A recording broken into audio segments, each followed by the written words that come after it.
Now let's think of the case of a rectangular loop, the current loop, which is put into a region of space where there is a uniform magnetic field, and the sides of the rectangular loop is given as this side B and this side A, and the direction of the current is the counterclockwise direction, and the magnetic field is in this direction, which is parallel to the side B, and we label the parts, the sections of the rectangular loop as 1, 2, 3, and 4.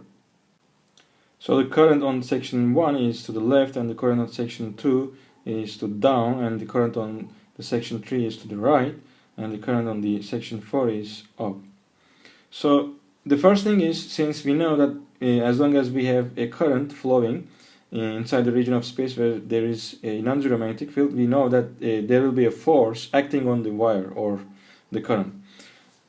So let's first find what the forces are on these sections of the current, and do we have a total force on the current loop if we add all the forces on sections 1, 2, and 3, and 4. And we will analyze this, and if not, we will consider a second situation that if there is a torque on the loop. Okay, so on the second picture down here you see the rectangular loop from this side, okay, from the side B, and the point O is the halfway of the side B on 3, and on this side the current is toward the out of page, and in this part the current, this part is labeling the 4, this one, and it is going into the page. So we will analyze if there is a torque in which direction that the current will rotate. And now let's think the forces one by one. Firstly, think the force on the section 1 and 3, but without any applying the force equation for these parts, we know that by just looking at the picture, the magnetic field and the current on sections 1 and 3 are parallel.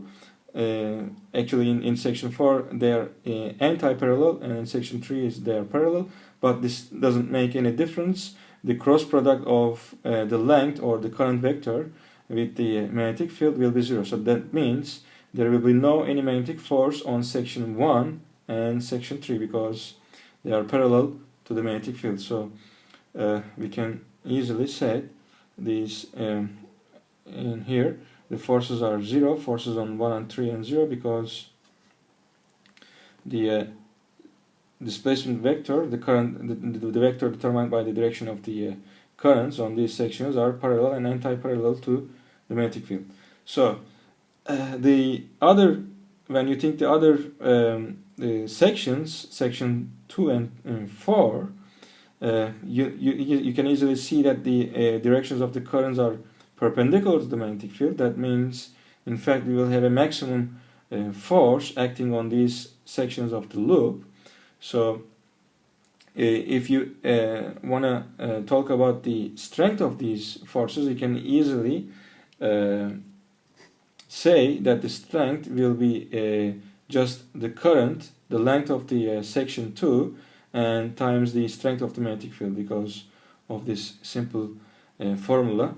And we can easily these strength of the forces for sections 2 and 4 will be equal to each other in strength, but of course the directions will be opposite, because the current on this part is flowing down, and on the part on the section 4 it's flowing up. So that means the forces will be in opposite directions, and this can be easily seen from this side's view of the current. So you see the F2 is up and F4 is. You can verify this by just using your right hand and applying the right hand rule to determine the directions of the forces. So these strengths of the force F2 and F4 is just I times A, because the length of the current sections are A, and times the strength of the magnetic field. And the directions, when you look at this picture, for F2 it's going to be out of the page, and for F4 it's going to be into the page. But for this picture, F2 is up and F4 is down, because we are looking to the loop from the side view. So the question is, do we have a net force that possibly will move this current loop inside this magnetic field?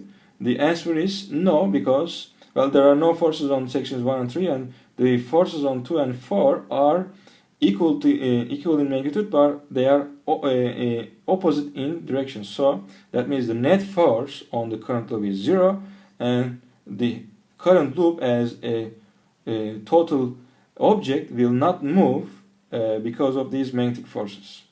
But what we know is, since when you look at this point O, which passes, an axis passes through the middle of this rectangle in this direction, the middle of the part B, the force F2 in this picture will try to rotate the loop in this direction, the clockwise direction. And when you look at F4, again you see that F4 will also contribute in the same direction to this rotation.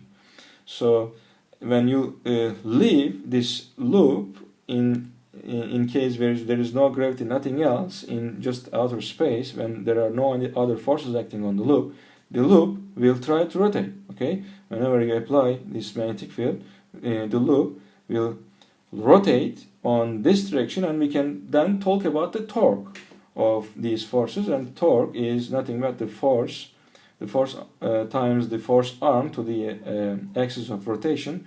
And in our case, we can easily talk about the strength of this torque. The maximum torque in this position is just F2 times B over 2 and F4 times B over 2, since F2 and F4 are equal in magnitude each other, and they will contribute in the same direction. For the torque, we can calculate the maximum torque in this position, or in this orientation of the current loop, as the current I times the sides of the rectangle, A times B.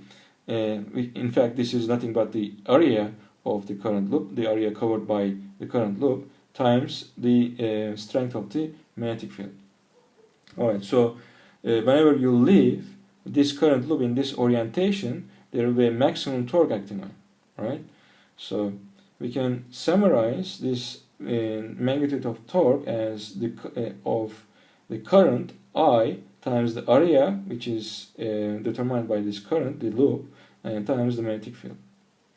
Well, in general, if we put the current loop not in this direction, where the magnetic field B is parallel to the section 3, not parallel, but makes an angle, like here, you see the magnetic field B is making an angle, a non-zero angle with the this part of the loop. Or let's first define the area vector of this loop, determined by this loop. And we know that whenever there is a surface, the area vector is always perpendicular to the surface.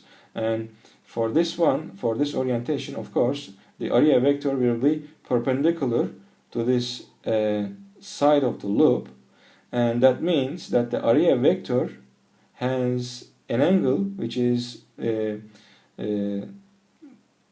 other than the 90 degrees. In this case, when the area of the loop was parallel to the magnetic field, and we had the area vector perpendicular to the magnetic field. But in here, in any orientation, if you given any orientation that makes the angle between the area vector and the magnetic field as theta, let's say in general, then torque will be just I times the area of the loop times B times sine of the angle between the area vector and the magnetic field, right?